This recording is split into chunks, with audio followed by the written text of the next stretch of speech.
জঘন্য জঘন্য জঘন্য জঘন্য পারফরমেন্স বললেও বোধহয় কম বলা হয়।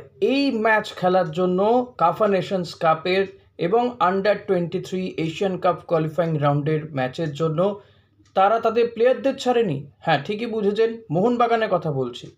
মোহনবাগান তারা আজকে AFC 2 এর অর্থাৎ ACL 2 এর যে ম্যাচ ছিল ঘরের মাঠে যুবভারতী ক্রীড়াঙ্গনে, যেখানে সমর্থকরাও উপস্থিত ছিলেন, সেখানে আহাল এফকে বিরুদ্ধে 1-0 গোলে হেরে গেল।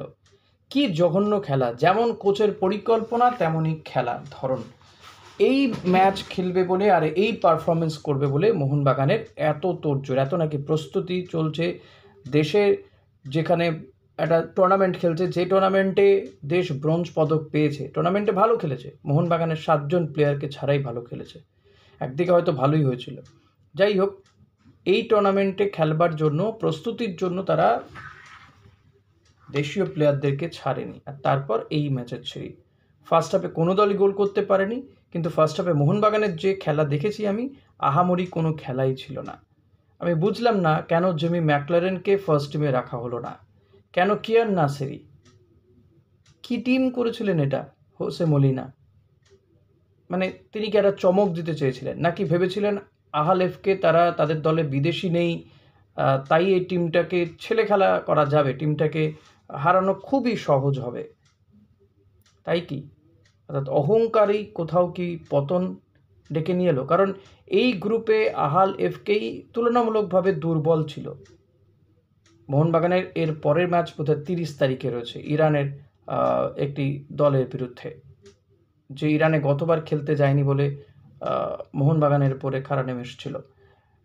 তো মোহনবাগান সেখানে যাবে খেলতে, অর্থাৎ সেটা হবে অ্যাওয়ে ম্যাচ, কিন্তু ঘরের মাঠে আহাল এফকের বিরুদ্ধে মুখ থুবড়ে পড়ল হোসে মলিনার পরিকল্পনা। আমি তো বলবো কোনো পরিকল্পনাই ছিল না, এটার জন্য বিদেশি কোচের দরকার পড়ে বলে মনে হয় না। সেকেন্ড হাফে কিছুটা চেষ্টা করেছিল রবসন, রবিনো, জেমি ম্যাকলারেনরা, বাট এটা কোনো খেলাই নয়। এর থেকে মোহনবাগান আমি বলবো ISL এর টুর্নামেন্টগুলো অনেক বেটার খেলেছিল, বেটার আক্রমণ করেছিল তারা। কিন্তু এখানে এটা কি পারফরমেন্স করলো? এই পারফরমেন্সের জন্য কি জাতীয় দলের প্লেয়ারকে ছাড়া হলো না? এই পারফরমেন্স দেখাবে বলে একটা দল 3 কোটি টাকার কিছু বেশি, আর একটা দল প্রায় 64 কোটি টাকা খরচা করে দল তৈরি করেছে, তাদের এই পারফরমেন্স। বড় বড় কথা বলেছিলেন না হোসে মলিনা, যে AFCতে জিতে তারা এশিয়ার মধ্যে এমন একটা জায়গায় নিয়ে যেতে চান মোহনবাগানকে। প্রথম ম্যাচেই মুখ থুবড়ে পড়লেন। এটাই বলে অহংকারী পতনের কারণ। অত্যাধিক অহংকার হয়ে গিয়েছিল মোহনবাগান সমর্থক, মোহনবাগানীদের এবং কোচ হোসে মলিনারও, সেটা কিন্তু বোঝা গেল, আর তাই মাটিতে লুটিয়ে পড়লেন তারা। এর পরের ম্যাচগুলো তারা কি ঘুরে দাঁড়াতে পারবেন? আমি অন্তত আজকে খেলা দেখে তেমন আশা করতে পারছি না। তবে খেলার কথা বলা যায় না, হতেই পারে অনেক কিছু, কিন্তু তবুও বলবো আজকে কোচের পরিকল্পনা কিচ্ছুই ছিল না। এটার জন্য কোনো বিদেশি কোচের দরকার পড়ে না। মোহনবাগান যে এখনও ছন্দে পৌঁছয়নি, এখনও যে তাদের প্লেয়ারদের মধ্যে বোঝাপড়ার অভাব রয়েছে, সেটা পরিষ্কার।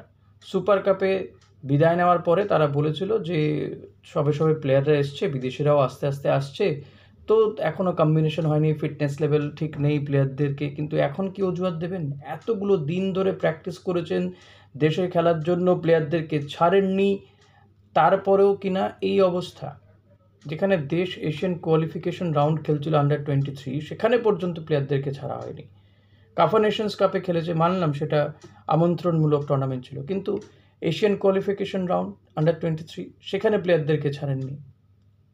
হয়তো এরপরেও যখন ভারত সিনিয়র টিমটা খেলবে তখনও হয়তো প্লেয়ারদেরকে ছাড়বেন কি ছাড়বেন না আমি জানি না, যদিও তাদেরকে ছাড়াই আপাতত এই কন্ডিশনিং ক্যাম্পের টিম ঘোষণা করে দিয়েছে খালেদ জামিল বা AIFF। কিন্তু এই খেলা দেখানোর জন্য কি এলোমেলো ছন্ন ছাড়া জঘন্য ফুটবল! একটা আক্রমণ নেই, ঠিকঠাক আক্রমণ তো নেই। আমি ফার্স্ট হাফে দেখেছি, সেকেন্ড হাফে আমি দেখিনি, সত্যি কথা দেখিনি। কিন্তু দেখুন, এমনিতেই ইচ্ছে হয় না খুব একটা দেখতে, তবুও যেহেতু বিদেশি টিমের বিরুদ্ধে খেলছে, আমার দেশেরই ক্লাব, তাই দেখতে বসেছিলাম। কিন্তু এত জঘন্য খেলা আমি মোহনবাগানের তো লাস্ট কবে দেখেছি বলতে পারবো না। মোহনবাগান এর থেকে ISL এ ফার বেটার খেলেছিল। এবার আমি বলবো ডুরান্ড কাপেও এর থেকে বোধহয় বেটার খেলেছিল মোহনবাগান। এই একটা টিমের বিরুদ্ধে এরকম খেলা, এবং যে প্লেয়ারটি গোল করেছে প্লেয়ারটি আগেও ইস্টবেঙ্গলের বিরুদ্ধে খেলে গেছে, আরকাদাকে হয়ে খেলে গেছে। ওই প্লেয়ারটির একমাত্র গোলেই আহাল এফকে তারা জয়লাভ করে তারা অ্যাওয়ে ম্যাচ খেলে জয় পেল তুর্কমেনিস্তানের দলটা। খুব জঘন্য। আমি সত্যিকারে হতাশ। জানি না মোহনবাগান সমর্থকদের গায়ে লাগতে পারে, লাগলে কিছু করার নেই ভাই। পারফরমেন্স খুবই পুয়ার পারফরমেন্স। এর থেকে বিদেশি টিমগুলোর বিরুদ্ধে ইস্টবেঙ্গল খুবই ভালো খেলেছে, লড়াই হয়েছে। হার জিত তো লেগেই আছে, খেলাতে হার জিত থাকবে, এটা কোনো বড় বিষয় নয়। সে মোহনবাগানও হারতে পারে, ইস্টবেঙ্গল হারতে পারে, এফসি গোয়া হারতে পারে, হোয়াট এভার, যে কেউ হারতে পারে। কিন্তু এইভাবে আত্মসমর্পণ এবং এইভাবে ছন্ন ছাড়া ফুটবল আমার মনে হয় না। মোহনবাগানই লাস্ট কবে খেলেছে মোহনবাগান বলতে পারবে না। খুবই বাজে পারফরমেন্স। এতদিন প্র্যাকটিস করে, এত কিছু করে, এত ক্লোজ ডোর প্র্যাকটিস, ভারতীয় শিবিরে মানে ভারতীয় দলে প্লেয়ারদের না পাঠানো, শেষমেশ কিনা এই পারফরমেন্স। Two bad. এটা আমি অন্তত আশা করিনি এরকম খেলা দেখব মোহনবাগানের কাছে। জানি না পরবর্তী ম্যাচগুলোতে মোহনবাগান ঘুরে দাঁড়াতে পারবে কিনা, কারণ এই গ্রুপেও মানে সবচেয়ে দুর্বল দল বোধহয় এই দলটাই ছিল, আহাল এফকে, তুর্কমেনিস্তানের এই দলটা। তাদের সঙ্গেও যদি এই হার হয় ঘরের মাঠে, যেখানে নিজেদের সমর্থকরা তারা পেয়েছেন, সেই ম্যাচে যদি তাদেরকে হারতে হয় এবং পরিকল্পনাহীনভাবে, কিছু বলার নেই। জেমি ম্যাকলারেন যে টিমে রয়েছে তিনি ফার্স্ট টিমে এলেন না, 3 জন বিদেশিকে নিয়ে খেললো। কি হচ্ছে ভাই? কেয়ান নাসেরিকে নামিয়ে দেওয়া হলো। কেয়ান নাসেরি ভালো প্লেয়ার, কিন্তু একটা বিদেশি টিমের বিরুদ্ধে এএফসি যখন আমি খেলছি, ACL2 যখন খেলছি আমি, তখন এই এক্সপেরিমেন্টের মানেটা কি? আর ফার্স্ট হাফে পুরো নামিয়ে দেওয়া হলো, প্রথম 45 মিনিটস খেললো প্লেয়ারটা।